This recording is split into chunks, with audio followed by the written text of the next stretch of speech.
اس لیے کہتے ہیں کہ اللہ کی بشارتیں لو، فضائل کو یاد کرو، کس کو؟ کہ عمل کے ساتھ جو عمل کی فضیلت ہے، عمل کے ساتھ جو عمل کی بشارت ہے، جب وہ ہوگی تو پھر ایسا مشین کو آرج ملی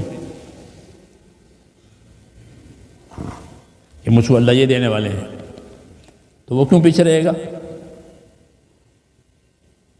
وہ کیوں پیچھے رہے گا کہ مجھ کو تو اللہ یہ دینے والے ہیں؟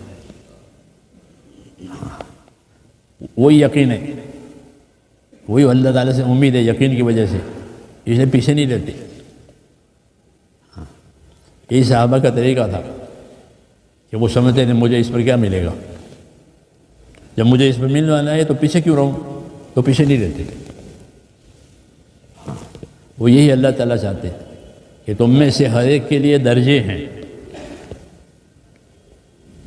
تم میں سے ہر ایک کے لیے درجے ہیں، وَلِكُلٍّ دَرَجَاتٌ، واللہ کے درجے کس کی وجہ سے؟ کہ عمل کی وجہ سے، خالی نہیں۔ تمہارے لیے درجے ہیں اللہ تعالیٰ کے ہاں، انعام اکرام کے، وہ کس بنیاد پر؟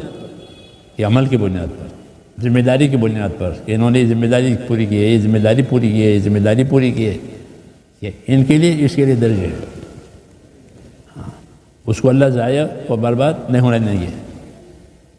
کیوں؟ کہ اس نے اللہ کے لیے ایک کام کیا ہے تو اللہ کیوں اس کو برباد ہونے دیں؟ میرے لیے کیا ہے، تو جو چیز اللہ کے لیے ہوگی وہ برباد نہیں ہوگی۔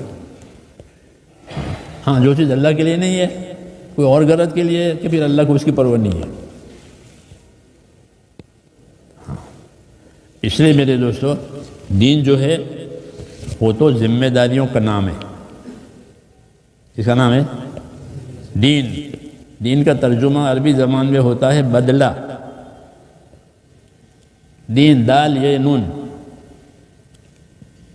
عربی زبان کا لفظ ہے، اس کا کیا ترجمہ؟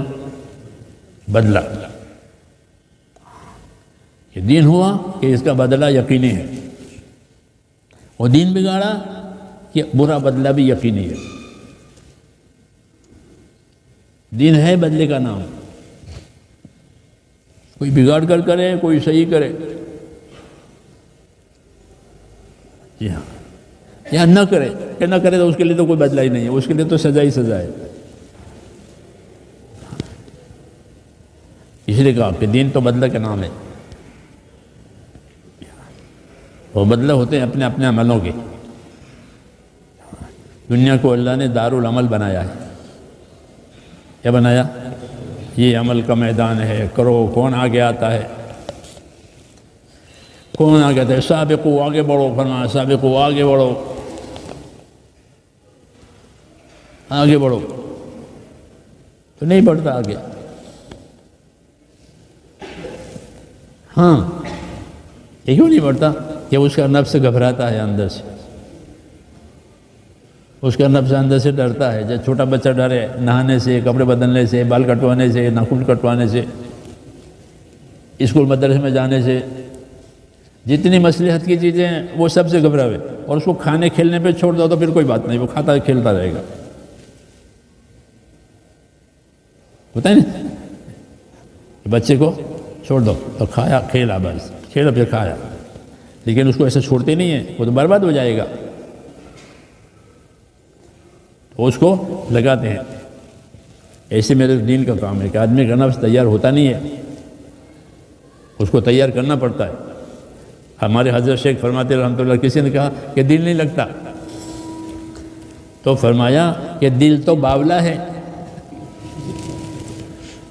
دل باولا یعنی دیوانہ ہے، کہ دل جو آدمی کا ہے وہ تو دیوانہ ہے، باولا ہے، وہ لگتا نہیں ہے، اس کو تو لگانا پڑتا ہے، وہ لگتا نہیں ہے، وہ تو کھانے کھیلنے میں رہ گیا۔ چھوٹے بچے کا دل کس میں لگے گا بولو؟ تم چھوٹے تھے تو کیا کرتے تھے؟ بجھاتا کرتے تھے، یہ نہیں کھاتے کھیلتے تھے، اور کیا کرتے تھے؟ اور پھر کھیلتے کھیلتے بھوکے ہو گئے، پھر گھر آ گئے، پھر کھایا، پھر کھیلنے چلے گئے۔ تو حضرت فرماتے تھے کہ دل لگتا نہیں ہے، کہ تم انتظار کرو کہ میرا دل لگ جاوے، کہ نہیں لگے گا، تو پھر کیا کرنا پڑے گا؟ کہ دل کو لگانا پڑے گا۔ ہاں، دل لگانے کا نام مجاہدہ، دل لگانے کا نام مجاہدہ، ہاں کہ اللہ کے حکم پر اپنے دل کو تیار کرنا ہے، کیونکہ اللہ نے وعدے کیے ہیں کہ یہ ملے گا، یہ ملے گا، یہ ملے گا، تو وہ تو کرنے پر ملے گا، وہ یہ کرنے کو تیار نہیں ہے، تو اس کو تیار کرو۔ ہاں جب آدمی محنت کرے گا پھر اس کا دل تیار ہو جائے گا، پھر دل لگ جائے گا، پہلے ادھر لگا تھا اب ادھر لگ جائے گا، اس لیے کہا کہ یہ تو باولا ہے، دل تو باولا ہے، وہ لگتا نہیں ہے، اس کو لگانا پڑتا ہے۔ دل لگانا کہ یہ مجاہدہ ہے، یعنی ذمہ داری پوری کرنا۔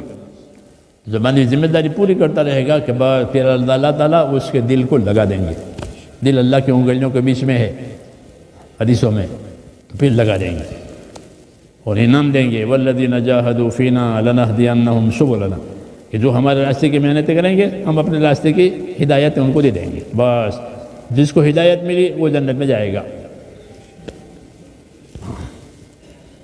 جس کو ہدایت نہیں ملی وہ جنت میں نہیں جائے گا۔ اس لیے میرے دوستو، مسلمان پر جو حالات آئیں گے وہ انعام دلانے کے لیے ہوتے ہیں۔ ہمارے بزرگ یہ فرماتے تھے،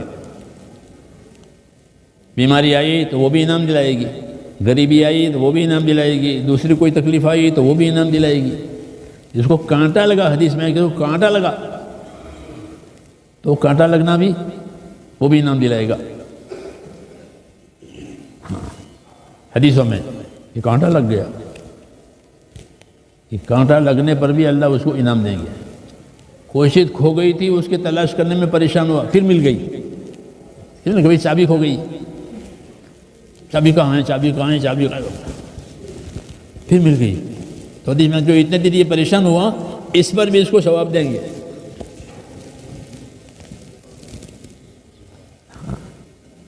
جی ہاں، حدیثوں میں اس طرح سے کہ اس کو ہر ناگواری پر، ہر تکلیف پر اجر و انعام ملے گا، اس کے ایمان کی وجہ سے۔ کافر کو نہیں ملے گا، اس کو ملے گا۔ اس لیے علماء نے ہمارے فرمایا کہ جو حالات آئیں گے وہ انعام دلائیں گے۔ صحابہ پر بہت انعام حالات آئے تو ان کے انعام بہت بڑے بڑے، ان کے انعام اوذوا فی سبیلی وقاتلوا وقتلوا لأکفرن عنہم سیئاتہم ولأدخلنہم جنات تجری من تحتہا الانہار ثوابا من عند اللہ۔ ان کو میرے راستے میں ایذائیں ہوئی ہے، ان کے ساتھ مارنے مرنے کے حالات آئے ہیں، ان کو ہجرت کرنی پڑی ہے، تو ان کے لیے انعام ہے کہ ان کی غلطیاں معاف کر دوں گا، اور ان کے لیے کہ ان کے لیے جنت میں ٹھکانہ بنوں گا، ان کا بدلہ بڑا بدلہ ہے۔ یہ بدلہ وہ یہی صحیح بات ہے۔